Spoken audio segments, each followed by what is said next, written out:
Yeah, dude, YouTube, welcome back to my channel. How are you guys? My name is MelisaMarie. I am a registered nurse and I make videos about lifestyle, traveling, and nursing. So make sure you like, comment, subscribe, share, do the thing. Stay tuned. I am eating breakfast. I have oatmeal, nothing exciting, super thick. My mother used to always say when we would have porridge for breakfast, I don't understand why you like your porridge so thick. You need a knife and fork to eat that. You need to cut it with a knife. But I just like it thick, you know.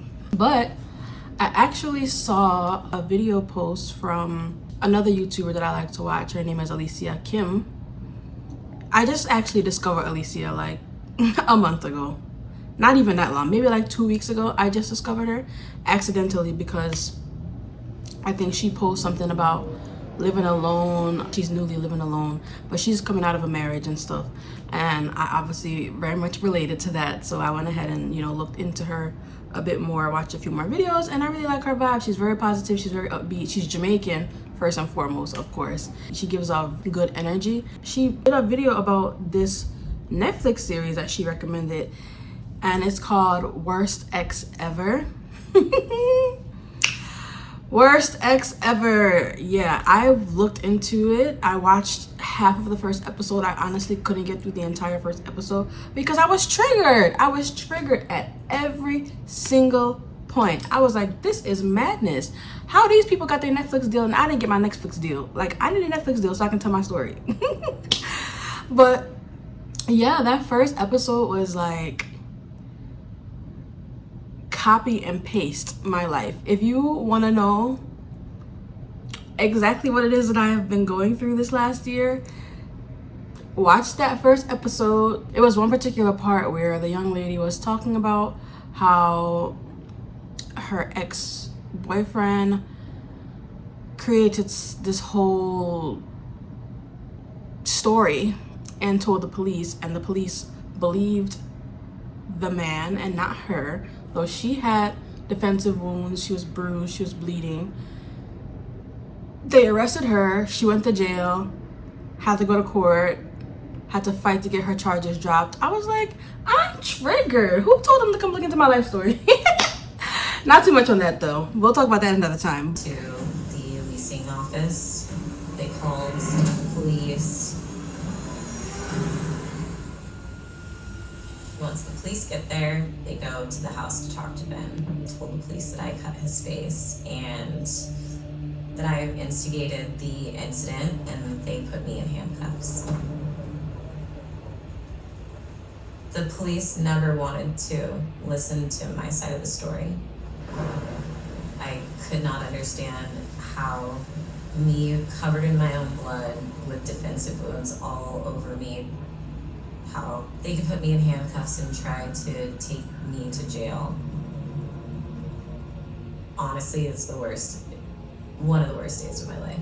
Yeah, I couldn't get through the whole thing. I was starting to get teary-eyed. It was tough. It was definitely tough, and my heart goes out to anybody who's experienced domestic violence, who's experienced narcissism in a relationship, who's experienced any of those things that could have resulted in your life being gone. My heart goes out to you because honestly, even though you move on, if you found the strength to leave the person and you moved on, you still have PTSD. You still constantly have the reminders of, damn, it's really crazy people out here. You know what I mean? So that's just that on that. So I'm 29. We just had my half birthday. I'm 29 in 6 months. My half birthday was a couple days ago. And boy, who made making friends in adulthood so hard? This is for the birds. I've had to cut off so many people in this last year that, now as I'm trying to rebuild, starting a new foundation, new journey is really difficult. And honestly, more time than not, I just feel like I'm gonna be alone forever. And I don't mean relationship wise. I'm not even thinking about a relationship, y'all. I'm talking about like even just friendship, because I have trust issues. After what I have been through, I have trust issues, like bad. I don't trust anybody right now, and I don't know how I could ever get to a point where I can. Therapy, I'm in therapy, but it's not that's not gonna get me trusting people, because I feel like if I open up or allow myself to be trusting again, it can just result in the same kind of thing. Because at the end of the day, I am who I am at my core, which is a very kind person. I'm a very understanding person. I'm a very open person. So if I'm going into a new situation where it's a friendship, or even if it is like a romantic situation, I'm already gonna be open. I'm already gonna be trusting in all of these things, and I don't want to trust nobody. Nope. I'm not putting myself in a position to be hurt. Well, no, that's fine. I can be put in a position to be hurt, because you always have to risk that when you're going into a friendship, into a relationship, whatever it is. Heavy on the friendship though, guys, because I've had a lot of friendship breakups in my life, and those things hit harder than a relationship breakup. I don't know about y'all. I'm just saying, the friendship breakups, yeah, they hurt a lot. Especially depending on how long you knew the friend for. Like if you knew the friend your whole life, and yeah, it's tough, because then you have a bunch of core memories associated with that person. In this starting over era, it's been difficult for sure. It's been lonely. And so I don't have anyone to like really vent to or to talk to outside of my therapist, because I'm not putting my business out there to anybody. And I don't want it being used against me in the long run, which is already what I've experienced. So I don't know what the best thing to do though is. You know, I'm taking my time to pour into things that I like, so, and things that I value right now. So like fitness and my health, I'm pouring triple, quadruple time pouring into that right now, because I have the time and the space to. I'm pouring myself into YouTube. That's why I'm back here, which was a hobby that I really enjoyed, and I have to definitely rebuild my audience, rebuild everything. I got demonetized ages ago, so having to rebuild to actually get monetized again and all of that stuff, like it's a new journey. But I'm definitely, you know, I'm here for it because I love YouTube. It's something that I've always enjoyed.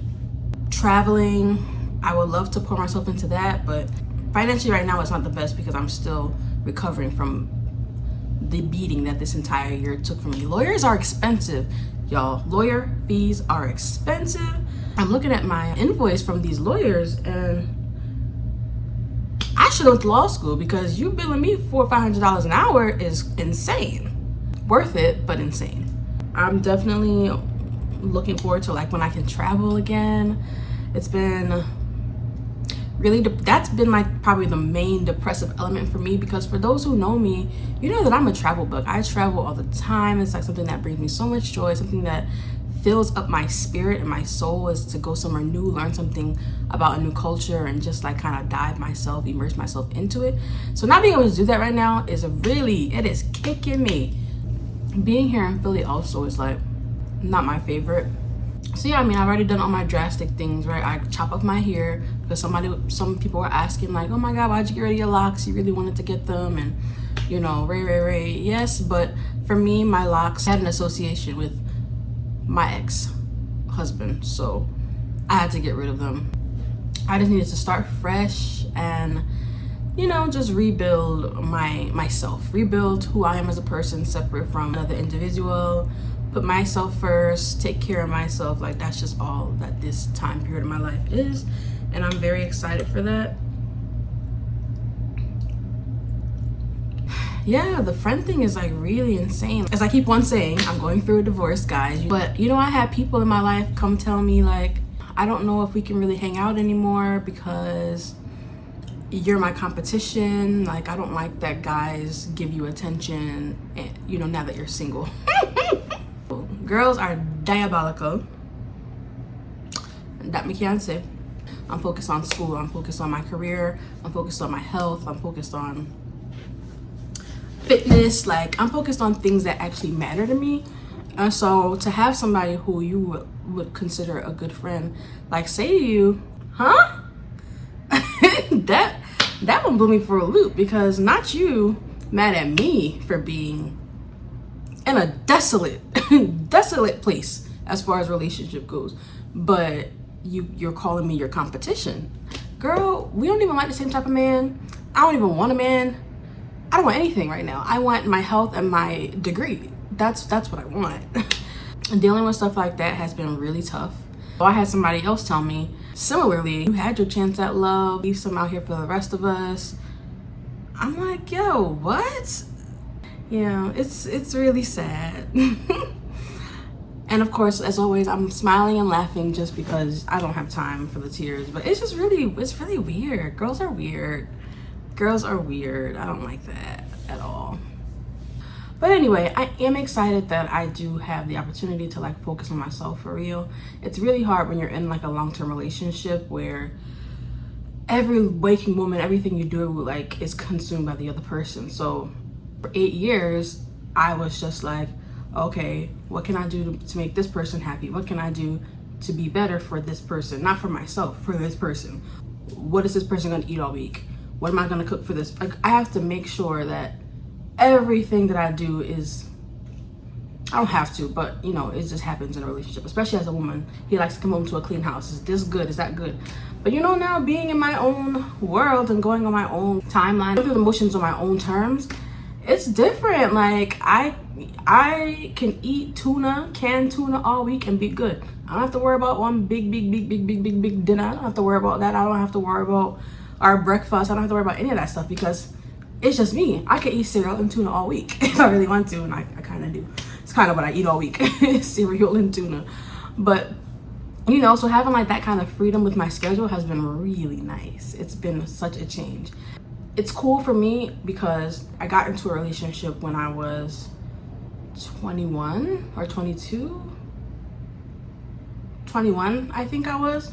And I'm 29 now. So that's, you know, my entire 20s was consumed by this person. And so it's really nice to have this moment to like focus on me, start rebuilding myself, start doing things that I love, working on my brand again. I am rebranding as well, trying to figure out a few things, working on my career, focusing on school, getting back into school. Like that's something I've always wanted to do, and I almost chalked it. I almost said, I don't think it's for me because of what I was going through, but I'm glad that I'm pushing through. That's for sure. I stay up till however time I want to. I go to bed whatever time I want to. Sometimes I'm up 3-4 o'clock in the morning and I'm just cleaning. I'm up 3-4 o'clock in the morning and I do a workout, or I'm on my own terms, my own schedule. I'm just living based on me and not anybody else, and that is nice. It's a blessing. Honestly, it's a blessing.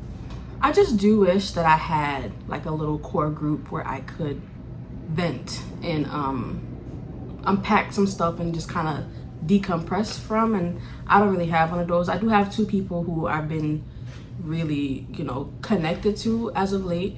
I guess I would call them like my 2 oldest friends, honestly. Yeah, actually I think they are my 2 oldest friends. My 2 oldest friends that I'm, you know, talking to very frequently, they've been there for me through the entirety of what's been going on. Actually, this entire transition happened because the 2 of them were looking out for me. When I get to that story, you will understand what I mean by that. But yeah, besides them, I don't have anybody else to really like, you know, get my head out of a rut. And it's also been difficult because, you know, I had my stroke and I was like physically unable to like actually do things. And now that I'm getting back into the swing of like being independent, having people understand that is always tough. But anyway, this is like a quick little sit down video, just sharing some thoughts I have about looking forward and what is to come for me. I'm a lover girl for sure. I just don't want to see a man for at least 2 years. I need a 2-year hiatus. Remember, it was my entire 20s, so I need a 2-year hiatus before I look at a man again. If I do. It might just be me and Jesus forever. But yeah, what do you guys think? Should I move? How are you guys connecting with people in your 30s or, you know, upper 20s, whatever age you are? How do you connect with new people? Like, it's tough. I downloaded Bumble BFF, which I've used before. I used that before when I was living in Atlanta, and it was okay, and it's okay here too. But people are they don't follow through. They're kind of corny. They're not consistent. They don't, it's hard to get a real connection there. So I don't know how much that's gonna work. I could go out to certain places and meet people, I guess. I could do like a, I don't know, like a wine taste. I don't know. I guess like joining like common interests, like gym life, but like you can't really meet people doing gym because I'm focused. I don't want nobody talking to me. I'm already embarrassed because I don't know what I'm doing with the equipment. So